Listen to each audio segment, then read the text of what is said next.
también está la cuestión, no sé si lo vieron porque subió bastante rápido, del mar, ¿no?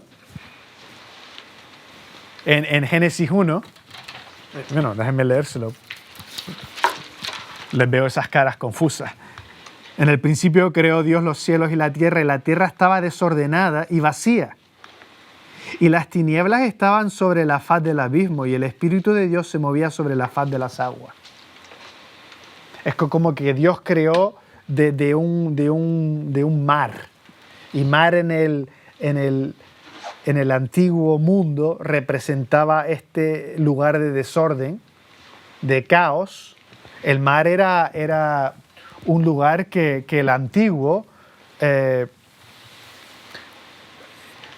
porque el mar se enfada, ¿no? Y las olas son grandes. Y uno no puede huir del mar si está en medio del mar en un barco. ¿Qué hace uno? Se hunde y se muere. Entonces el mar llega a representar el sitio del abismo, el sitio de desorden, el sitio que uno debe de temer. Entonces, hay mención de un mar ahí en Génesis 1 y no voy a hablar más de eso. Un día de estos lean un poco acerca de lo que podría significar eso. Para mí tiene relación con Isaías 14, Ezequiel 28 y con la caída de Satanás antes de la creación del mundo como lo vemos tú y yo hoy. Pero la Biblia no menciona mucho acerca de eso, entonces no voy a morir en esa cruz, ¿no? Lo que quiero que vean que en el capítulo 3, versículo 15, Dios ya vino al jardín, al huerto, y busca al hombre. Bueno, déjenme leerle el versículo, 7, 8. Bueno, empezamos en el 7. Entonces fueron abiertos los ojos de ambos y conocieron que estaban desnudos. Entonces cosieron hojas de higuera y se hicieron delantales.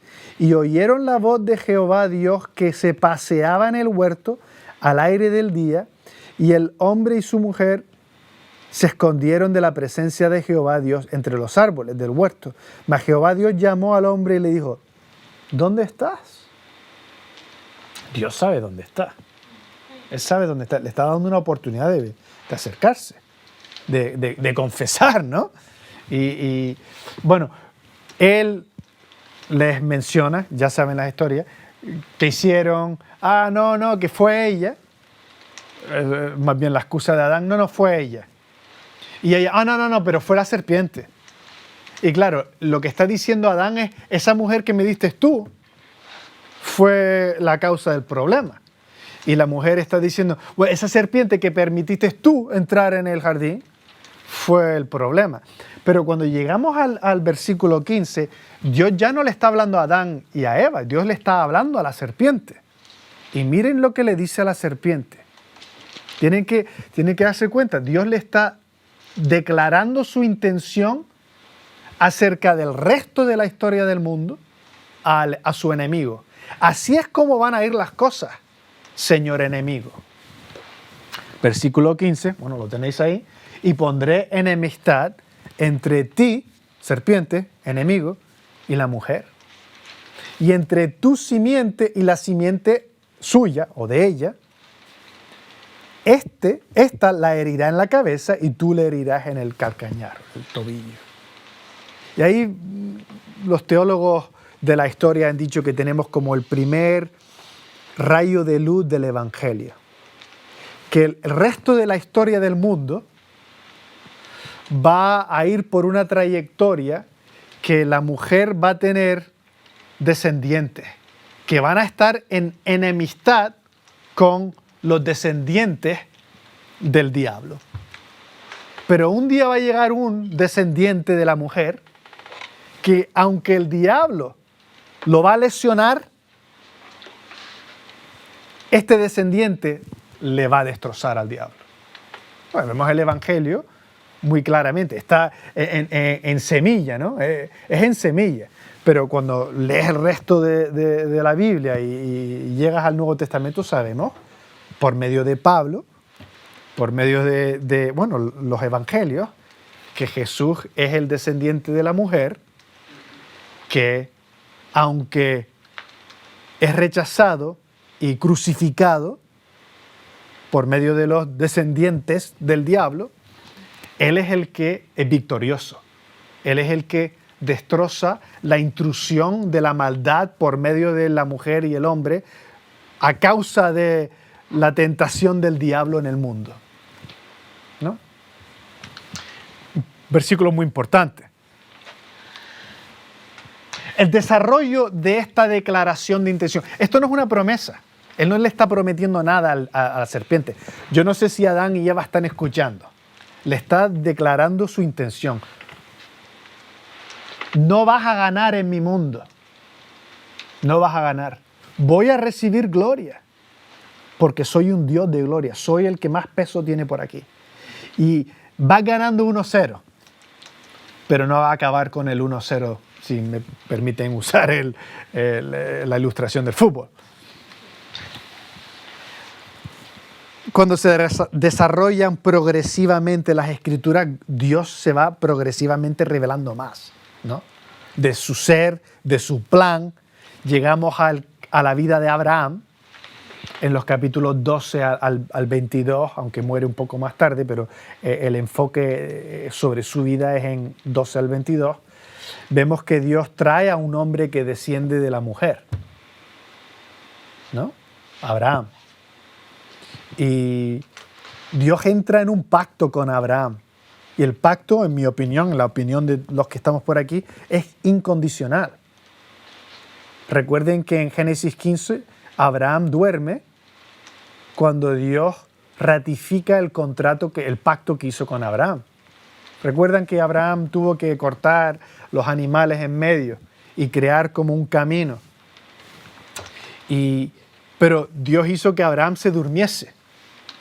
Y Dios es el único que camina entre los animales partidos. Es como que si está diciendo que me ocurra a mí lo que le ocurrió a ellos si yo no hago lo que prometo hacer.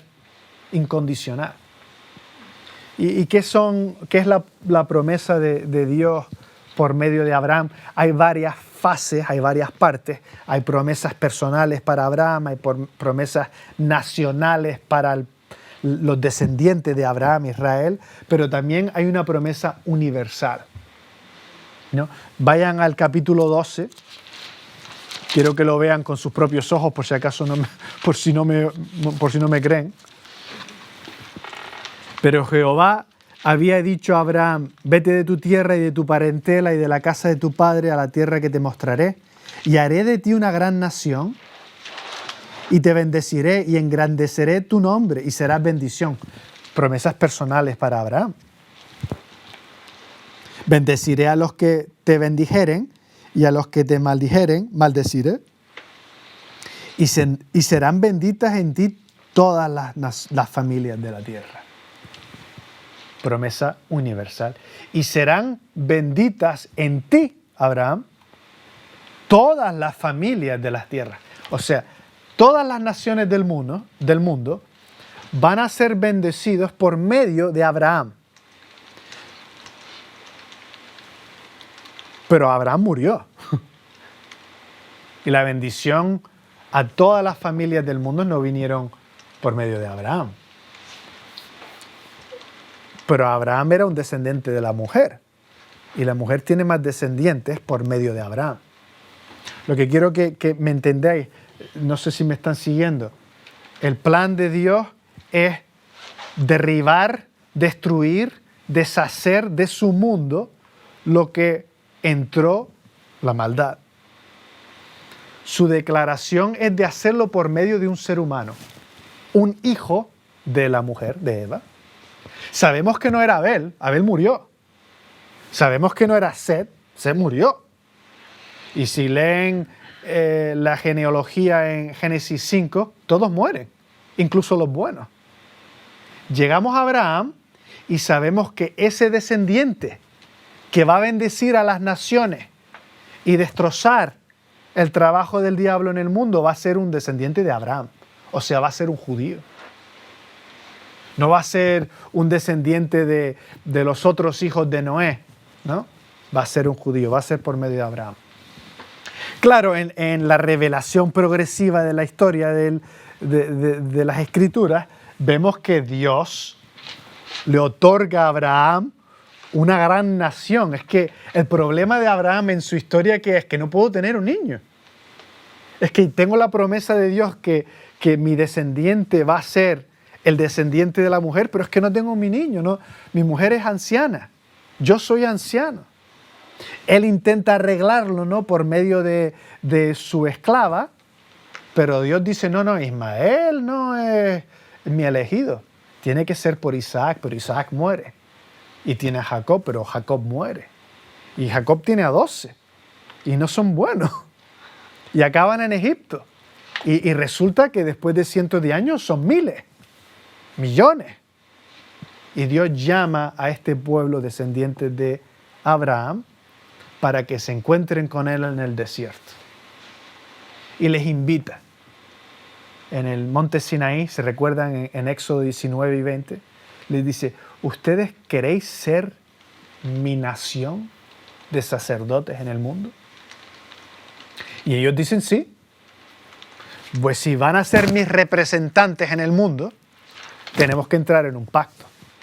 Y el pacto mosaico, el pacto de Moisés, es condicional. Si me obedecen, les va bien. Si me desobedecen, les va mal.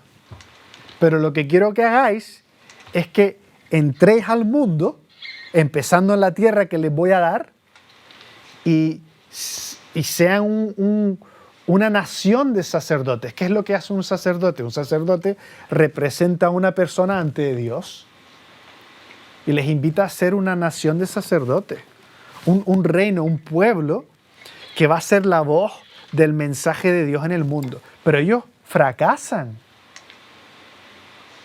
Lean la Biblia, ¿no? Primera, segunda de Reyes. Bueno, primera, segunda Samuel. Bueno, vamos a retroceder. Jueces. Es que fracasan desde el principio. Dios tuvo un plan con el pueblo de Israel, un pacto, el pacto de Moisés. Era un pacto condicional. Ellos fracasaron, pero el pacto de Abraham es incondicional y continúa.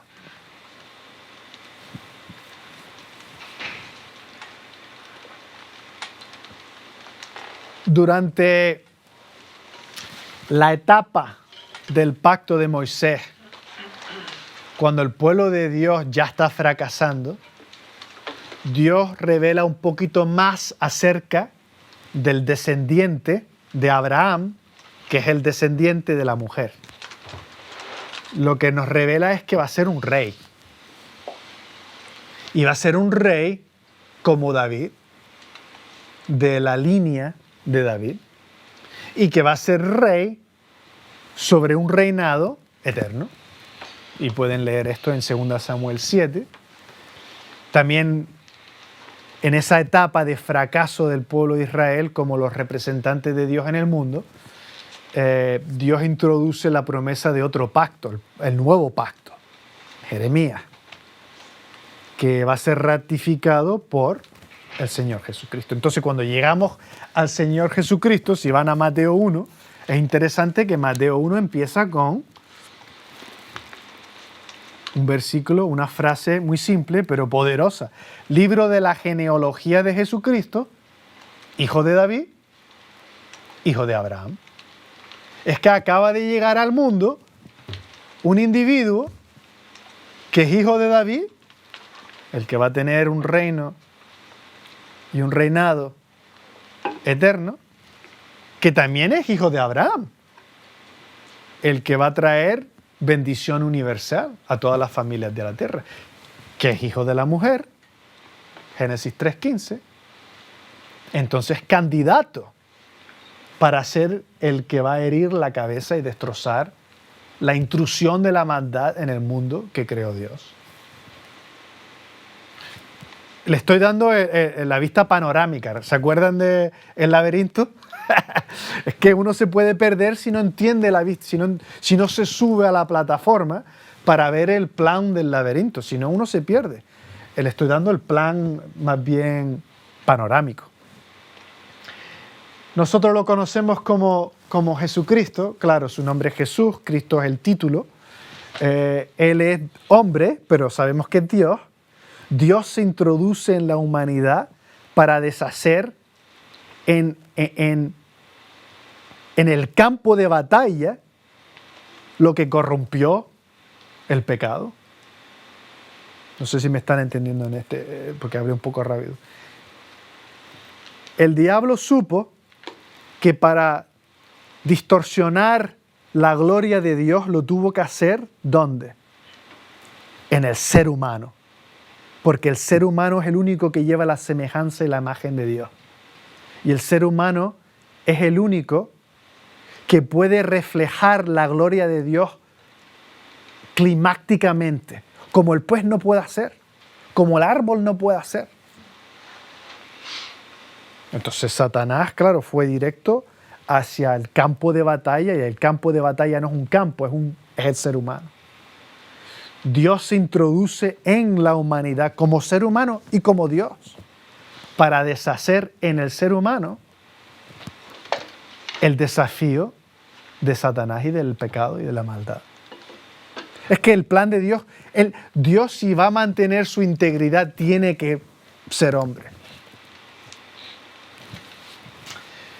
Nuevo Testamento, claro, lo conocen muy bien.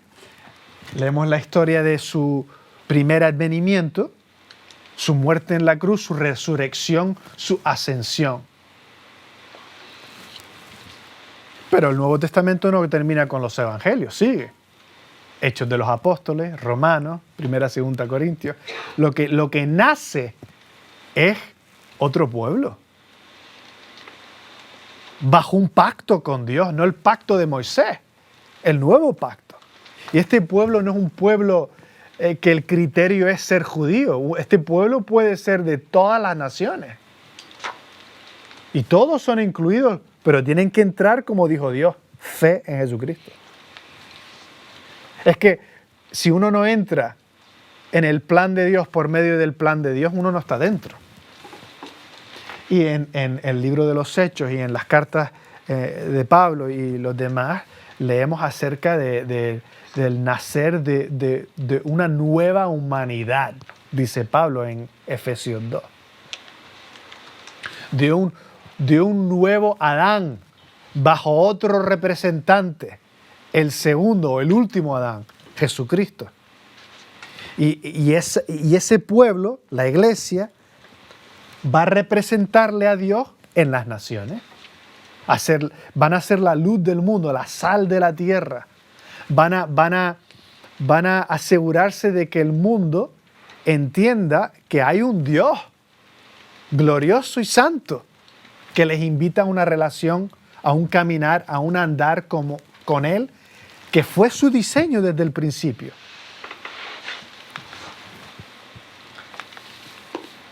El Evangelio va a ser transmitido a todas las naciones. Está ocurriendo hoy, ¿no? Somos parte de ese plan. Y un día, toda la humanidad va a estar bajo Jesús como Rey. Yo personalmente creo que eso va a ocurrir cuando el Señor regrese, su segundo advenimiento, ¿no?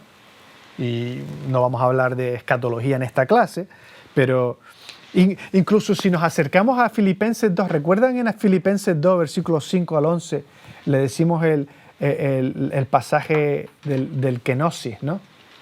Bueno, es un himno, déjenme leérselo.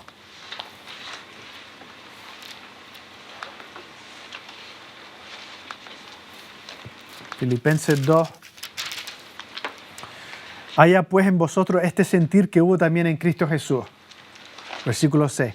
El cual siendo en forma Dios no estimó el ser igual a Dios como cosa a que aferrarse, sino que se despojó a sí mismo tomando forma de siervo, hecho semejante a los hombres.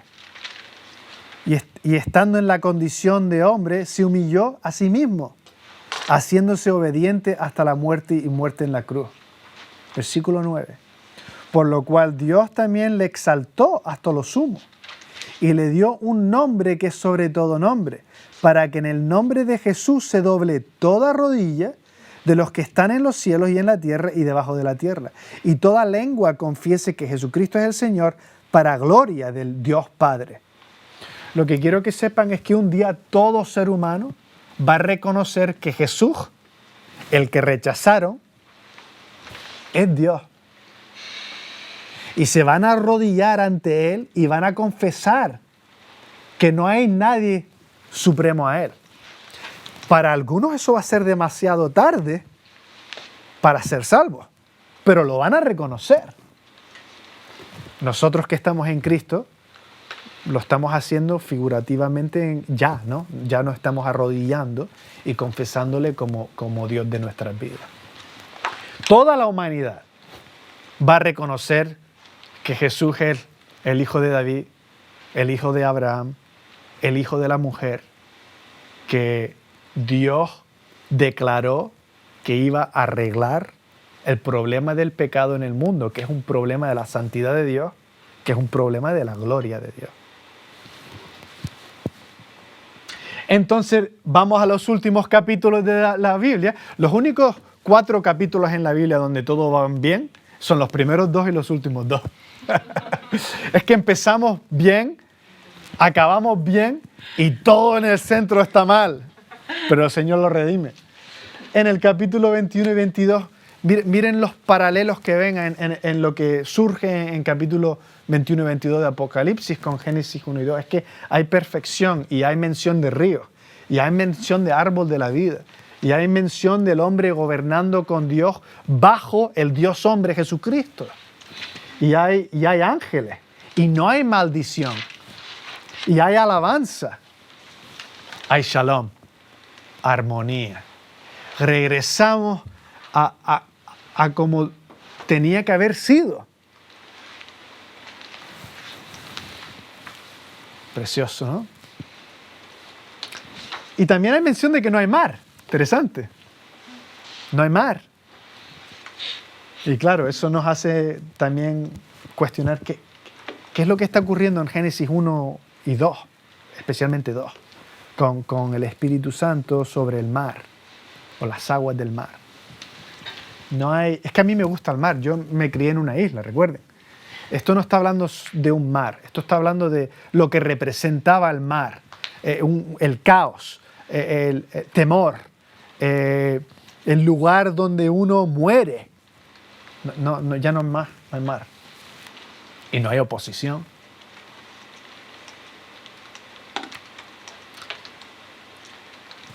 ¿Aquí dónde estás tú? Si leen la línea, la cronología ahí, estamos entre el primer y el segundo advenimiento de Jesucristo, ¿no? Estamos en la época de la iglesia, en la cual somos los que andamos con Dios como sus representantes. Es que tenemos que representarlo en el mundo. Un poquito más y después paramos. Algunos versículos que me encantan a mí y hay muchos que podríamos ir para hablar de lo que quiero hablar, pero hay algunos que me captan a mí un poco más y este es uno. Efesios 3, del 10 al 11, dice esto: para que la multiforme sabiduría de Dios sea ahora dada a conocer por medio de la iglesia. ¿A quién? A los principados y a las potestades en los lugares celestiales, conforme al propósito eterno que hizo en Cristo Jesús nuestro Señor. ¿Qué es lo que está diciendo Pablo en el contexto? Está diciendo que Dios en la iglesia ha revelado lo que era un misterio. Y el misterio es que ha creado una nueva humanidad. Y esa nueva humanidad es creada en Cristo Jesús. Y cuando un ser humano es nacido de nuevo en Jesucristo, es parte de ese pueblo, de esa iglesia. Y es una representación, no solo al mundo, de la multiforme sabiduría de Dios, sino es una representación también a las potestades, a los principados y a las potestades en los lugares celestiales. ¿Quién son esos? Bueno, en el libro de Efesios, los principados y las potestades son el orden angélico. ¿Recuerdan que les enseñé Job 38, versículo 6, que cuando Dios creó hubo una audiencia? Hubo una audiencia que vio la gloria de Dios y el desafío a la gloria de Dios.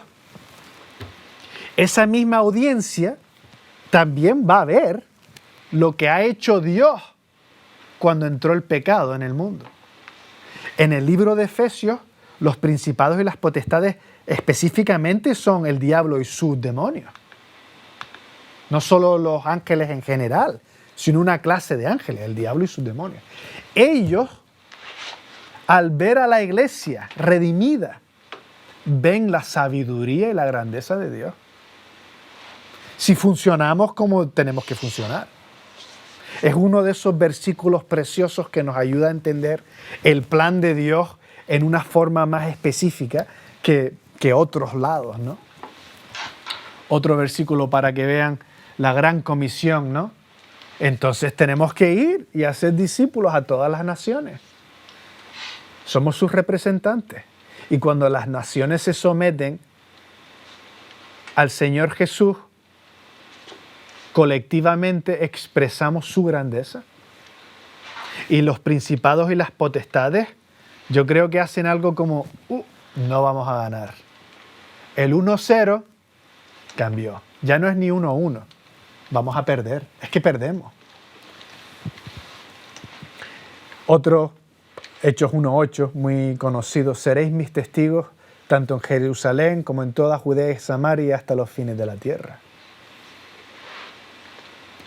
Y llegamos al Apocalipsis y claro, hay bastantes versículos ahí. Aquí tenemos dos, versículo 5 del capítulo 21. Y el que estaba sentado en el trono dijo, he aquí, yo hago nuevas todas las cosas. Precioso, nuevo.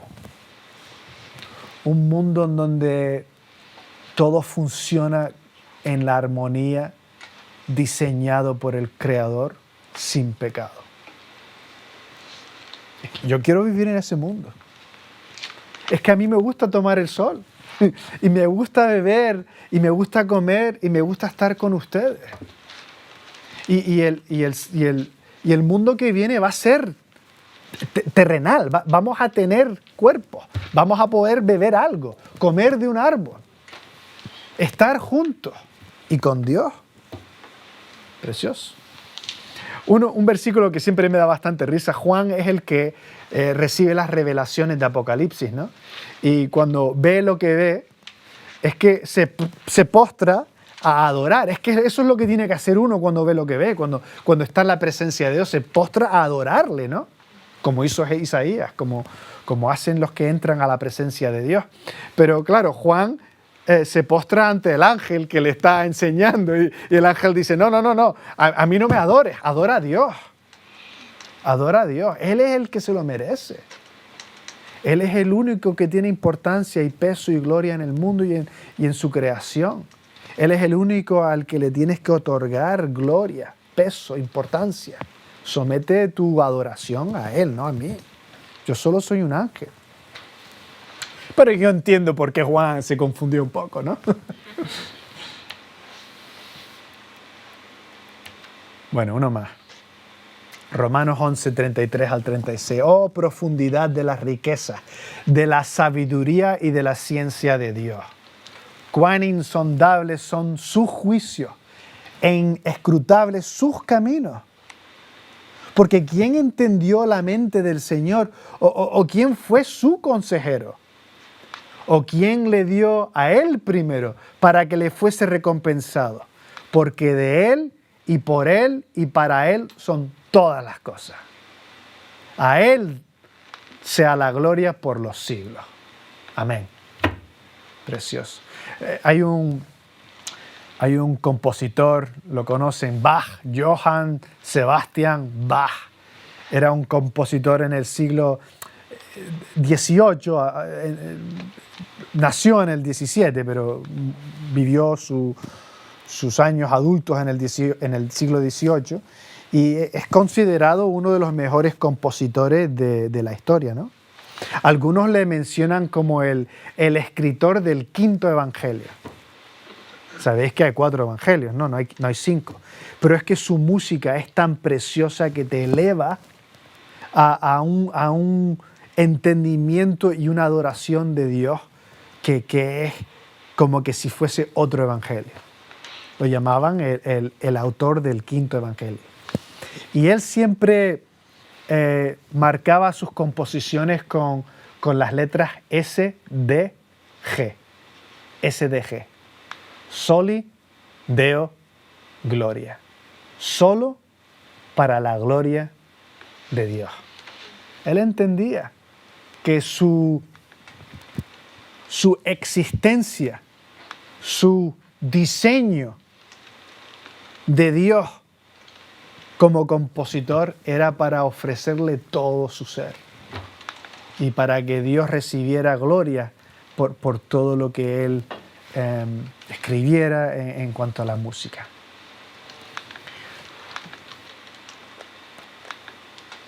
Descanso.